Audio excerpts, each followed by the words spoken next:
Il paraît que le pire n'est jamais certain. Et si c'était vrai? Aujourd'hui, j'aimerais vous partager un texte. Il s'agit d'un conte de Jacques Salomé, tel qu'il est écrit, en souhaitant qu'il vous soit agréable. Le conte de la planète Esper. Il y aura un jour à l'école un enseignement actif à la communication relationnelle. Il était une fois un groupe d'hommes et de femmes qui, désespérés de vivre sur une planète où régnait l'incommunication, l'incompréhension, la violence, l'injustice et l'exploitation du plus grand nombre par des minorités bureaucratiques, politiques ou militaires, décidèrent de s'exiler.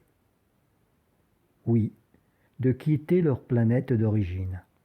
La planète Terre, T-A-I-R-E dans le texte, pour aller vivre sur une planète différente qui avait accepté de les accueillir. Il faut que je vous dise dès maintenant ce qui faisait la particularité de cette planète différente appelée Esper.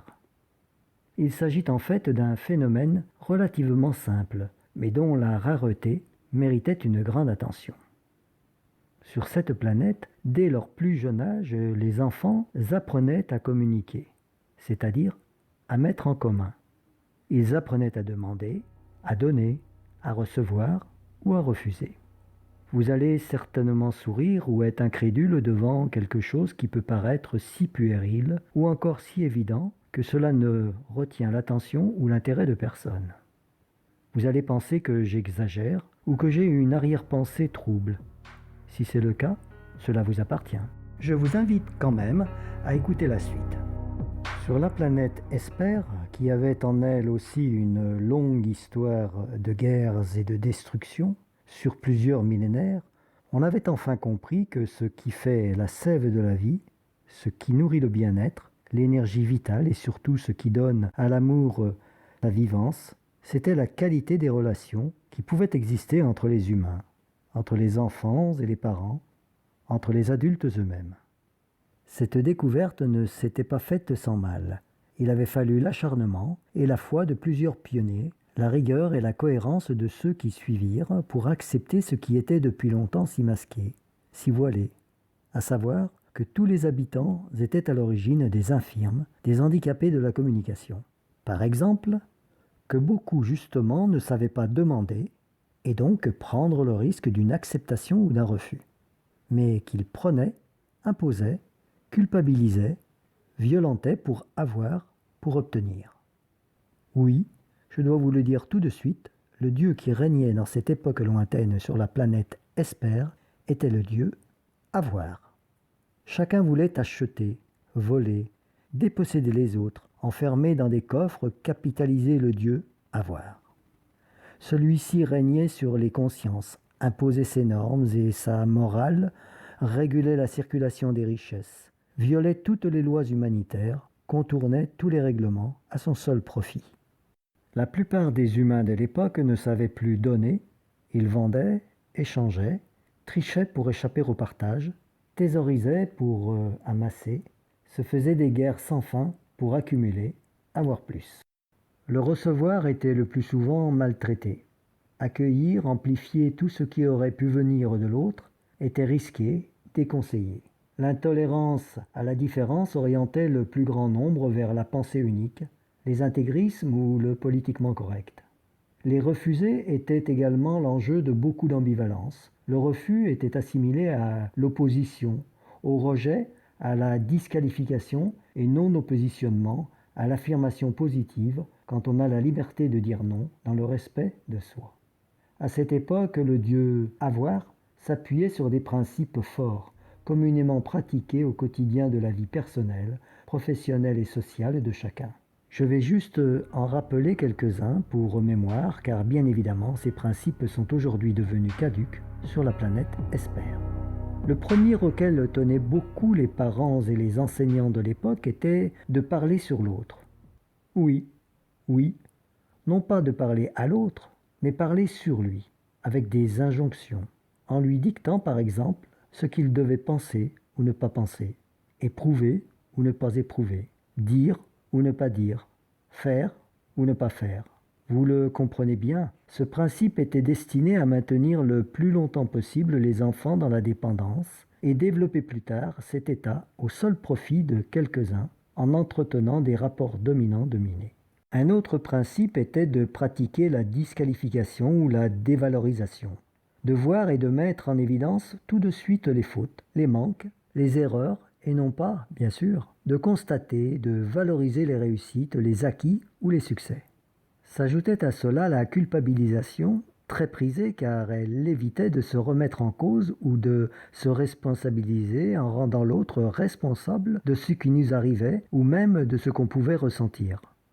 Regarde comme tu me fais de la peine, comme tu me rends malheureux en ne suivant pas mes conseils. Le chantage, la mise en dépendance, la manipulation complétaient les principes déjà énoncés pour maintenir entre les hommes un état de malaise, de non-confiance, de doute, d'ambivalence et d'antagonisme propice à entretenir méfiance, violence et désir de posséder plus. À un moment de l'histoire de cette planète, il y avait tellement de conflits et de guerres, non pas d'un pays contre l'autre, mais à l'intérieur d'un même pays, que 2 humains sur 3 survivaient dans l'insécurité, la pauvreté et toujours la faim présente. Il n'y avait jamais eu autant d'exploitation économique et sexuelle des enfants, autant de génocides décidés froidement, de tortures et d'intolérance. L'homme était devenu un prédateur redoutable, doté de pouvoirs technologiques, chimiques, biologiques ou de capacités de manipulation audiovisuelle si puissantes qu'aucun contre-pouvoir ne pouvait l'arrêter. Puis survint un stade critique où la violence intime, une violence de survie, fit irruption dans les familles, dans les villages, dans les quartiers des grandes villes. L'apparition de cette violence de plus en plus précoce réveilla les consciences. On voyait des enfants de 8 ans, de 10 ans, brûler, torturer des adultes démunis, ahuris, incrédules. Vous allez penser que je déforme pour vous inquiéter une réalité qui peut paraître semblable à la vôtre. Ne croyez pas cependant que tout le monde restait passif ou inactif. Beaucoup se mobilisaient, les réformes se succédaient, les commissions se réunissaient, les tribunaux internationaux tentaient de juger les plus criminels, certains dictateurs à la retraite ne se sentaient plus en sécurité, des ministres passaient devant les hautes cours de justice, des financiers célèbres étaient envoyés en prison. De plus en plus de gens n'acceptaient plus les dérives de ce type de société. Mais comme vous l'avez remarqué sur notre propre planète, toutes ces actions se faisaient en aval, dans l'après-coup. Il n'y avait aucune réforme en amont. Aucune réforme pour unifier, se réconcilier, proposer à chaque être des règles d'hygiène relationnelle susceptibles d'ouvrir à des relations vivantes, créatrices, conviviales. C'est pourtant ce que firent en quelques décennies ces pionniers, ces éveilleurs de vie de la planète, espèrent, quand ils convainquirent des parents, des adultes de descendre un jour dans la rue pour se mettre en grève de vie sociale. On n'avait jamais vu cela dans toute l'histoire de cette planète. Des hommes et des femmes décident de se mettre en grève d'existence pour tenter de sauvegarder le peu de vie qui subsistait sur cette planète. Comment firent-ils ? Ils arrêtèrent de travailler, d'acheter, d'utiliser les transports publics et privés, de regarder la télévision. Ils sortirent dans la rue, se rencontrèrent, échangèrent, s'offrirent ce qu'ils avaient, partagèrent au niveau des besoins les plus élémentaires. Ils s'apprirent mutuellement le peu qu'ils savaient sur une autre façon de communiquer et découvrir ensemble le meilleur d'eux-mêmes au travers du meilleur de l'autre. La suite n'est pas simple. Les démarches furent complexes, les résistances vives. Mais un jour, dans un des pays de cette planète, on décida d'apprendre la communication à l'école comme une matière à part entière, au même titre que les autres. S'exprimer, lire, écrire, compter, créer, communiquer. Et dans ce pays, la violence commença à disparaître.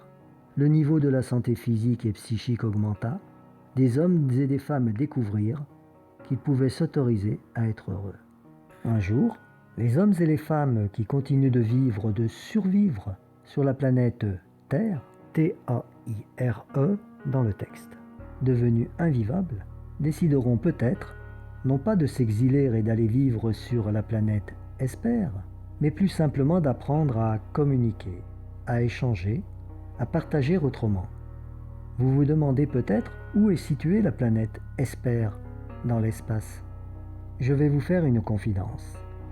elle est à inventer dans votre coin d'univers, dans chaque lieu où il y a de la vie. Voilà pour ce texte de Jacques Salomé, auquel on peut ajouter une citation de Abraham Maslow. Pour communiquer de façon efficace, nous devons comprendre que nous percevons tous le monde de manière différente. À bientôt, prenez soin de vous.